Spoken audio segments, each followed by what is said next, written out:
Hello, this is Pastor Terry Goodman, and I want to welcome you to the Wesleyan Connection.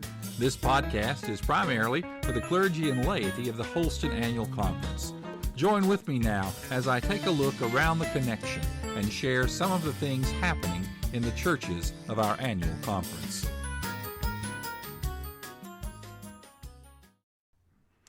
Good morning to this sort of special edition of the podcast today, the Wesleyan Connection, Part 2, Discipleship Team Meeting Reports. Today, which is on a Thursday instead of the normal Wednesday, I'm going to share with you the report of the African American Task Force from the Discipleship Team meeting back in February of this year. Again, annual conference is almost upon us, and I should have had this out a long time ago, but, sometimes the way you get these produced doesn't always work in a timely fashion, and I'm hoping that some of the things in there will still be relevant enough to you. They gave a good report. Some of the things are in the past, however. They were sort of in the past even at the time that it was recorded. But I do want to share with you what this task force is doing. And again, you're just going to jump right in. I'm not doing any interview. This is actually a meeting. And we're just taping the people as they talk. So I hope that you will listen and learn as this task force makes its report to the discipleship team back in February. We've been having fun. Our committee is coming together. We've had one or two who initially joined, but after we started discussing things, they decided that this wasn't their cup of tea. But we do have some strongly committed, which a lot of them are here today. Would y'all raise your hands?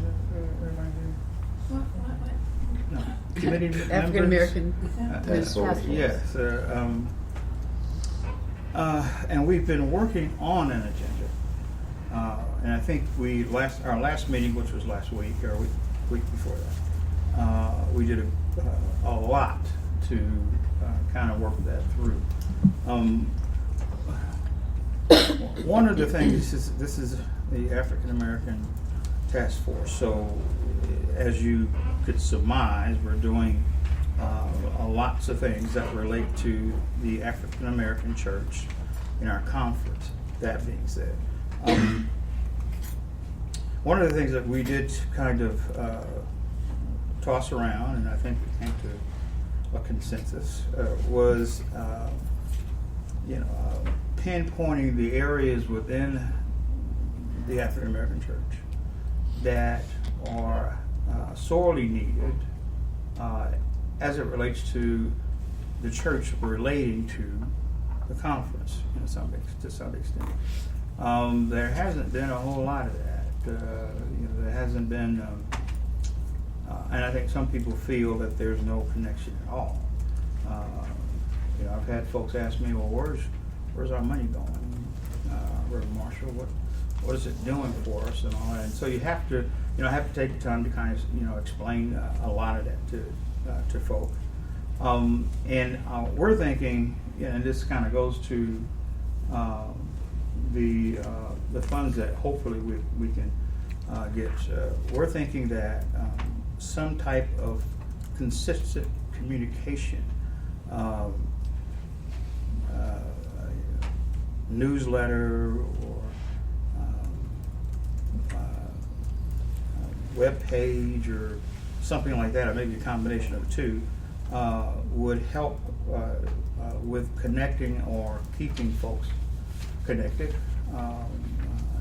as far as what the conference offers and where their money is going to. Break that down so that they can feel a little bit more inclusive and actually take advantage of some of the things that we do offer as a conference. Any of you guys can chime in anytime you want. We've had a lot of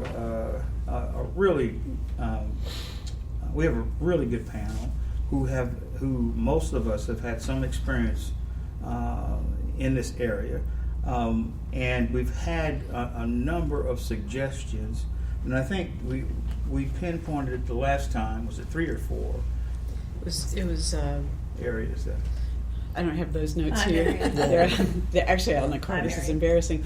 But I think we had 5 areas that were areas of concern, and then we decided to do something along the lines of 2 or 3 tracks about how we would approach pursuing those in the conference. So those areas, I think, were poverty was one, and education was one, and I can't remember. Mass them all. incarceration. Do you want the notes? If they're there. Yeah. Thank you. Yes, mass incarceration was one. So let me. Okay, here we go. Mass incarceration and the school to prison pipeline is one. 2 is education and resegregation. 3 is gentrification and invisibility of blacks. 4 is poverty and economics, and 5 is political participation and voting. And that we felt like all came under what happens within the family and the community. And then out from that, we were thinking about 2 primary tasks we had, and we might have added a 3rd one when we talked that last time. But one was empowerment, and as far as increasing justice for people, the other and educating on that, and then education in general about the forces that block the path to getting better, and education also about how how spirituality and the church function for different communities. So, thank you, Paige. Yeah, and See that a second. And obviously, there's a lot that's related to those topics. You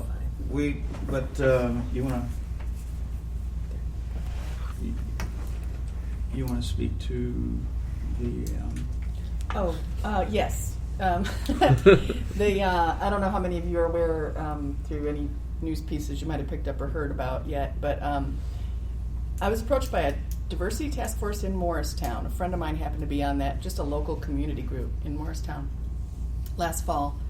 Wanted to get pointers. I work, by the way, with the website and the videos in the conference.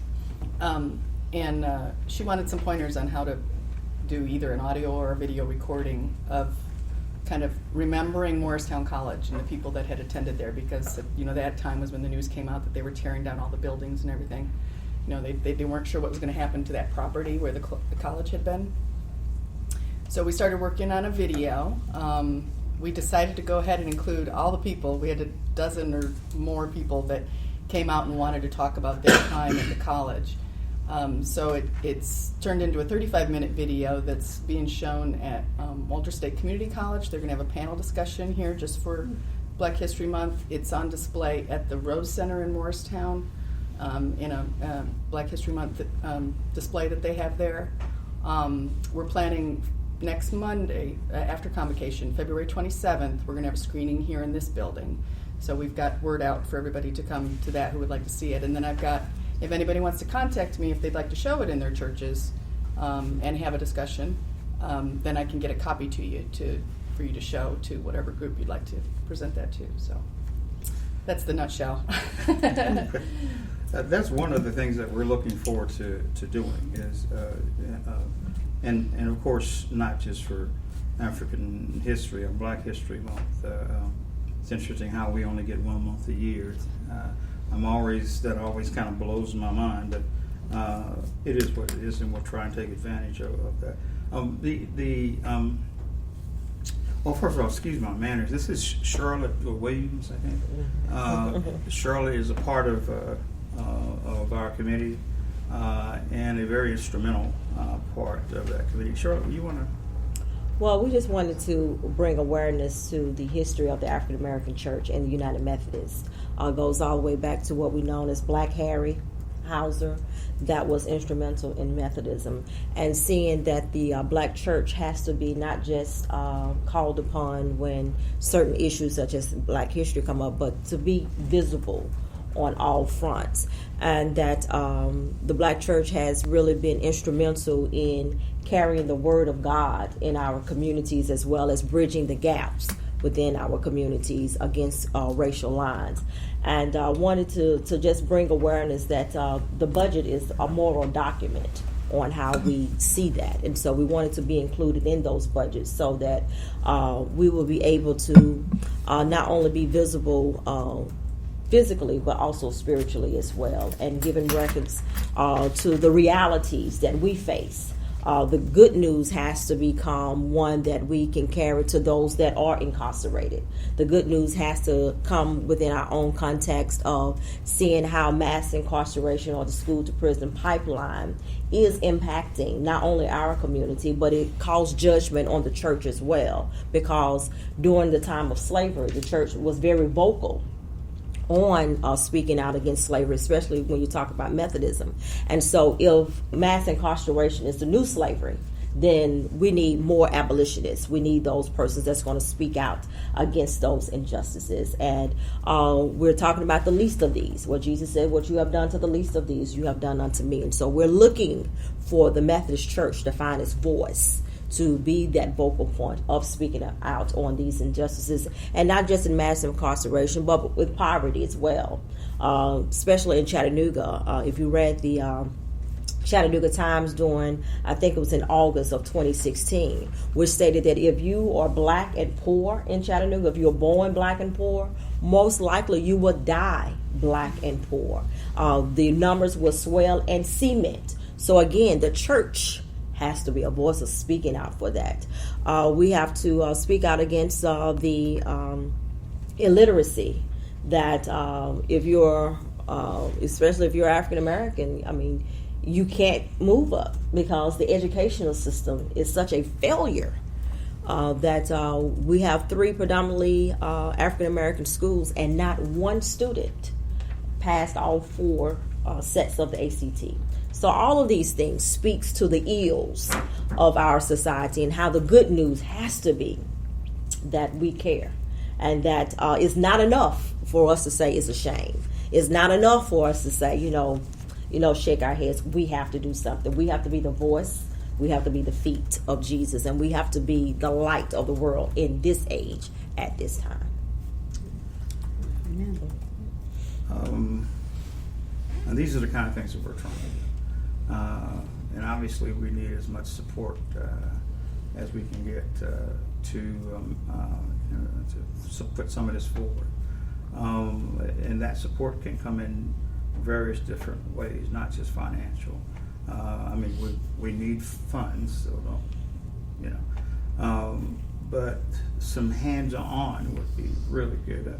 We look at our committee as being multiracial, and we wanted to do that. We're really happy that these guys decided that they wanted to be a part of that. This guy too, I think, and that helps the conversation.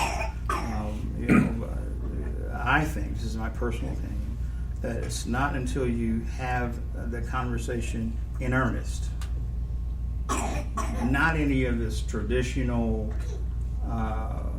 blow you off coded language.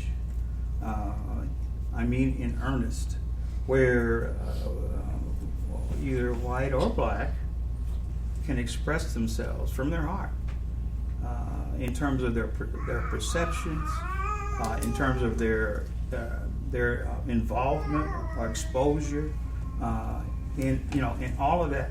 And it's my perspective that it's not until we get to that place that we can do any good here. And the church is, I'm going to say it's the place that we're supposed to, as Christians, irrespective of gender, nationality, and any of that stuff, to address these things. So, in a nutshell, if we could do what we say we do, if we could do what we say that we do, I'm going to say it one more time. If we could do what we say that we do, I think that would help tremendously as a church, the light of God, a place where anyone's welcome, and we will be loved. I think that's it. Anybody? Okay, hope you enjoyed that interview, and I want to remind you, next week is annual conference. Don't know if I'll have a normal Wednesday podcast next week. There may be some shorter podcasts. I don't know what's going to happen next week. I know, though, I'll be working for the Call to produce some probably daily podcast for them, and so the Wesleyan Connection may not make it on the air next week in its normal fashion, at its normal time, but something more than likely will be said, so come back and check out the channel quite often during annual conference. Who knows, I may do some on-the-spot interviews. I just don't know where it's going to go and what I'll be talking about, but I'm getting excited about annual conference, and I hope that you are too, and as they say, I will see you at the lake. God bless and have a terrific weekend. This is Pastor Goodman. Thanks for listening to this edition of the Wesleyan Connection. Be sure to check back often for more podcasts.